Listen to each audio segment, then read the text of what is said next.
根据了解，台南市每一天的生活本数有1300栋，其实烟囱甲城西两座焚化炉已经无法完全消化。议员可能伫总质询都来要求加强本数分类来减少处理压力，嘛期望城西焚化炉的更新，将每一天处理量提升到900栋，同时希望市府评估设立第3座民生本数焚化厂。民生废弃物的焚烧，还有刚刚讲第4种的事业废弃物，比如说菜市啊，对不？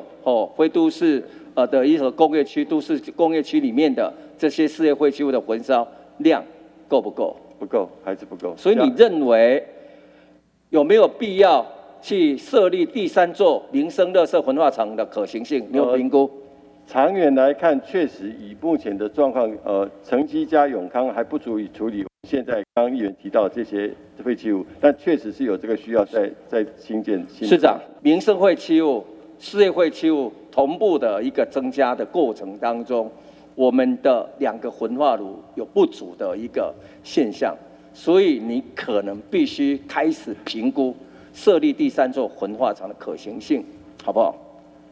评估就技术层面当然没问题，就人文层面，很多人都是反对的。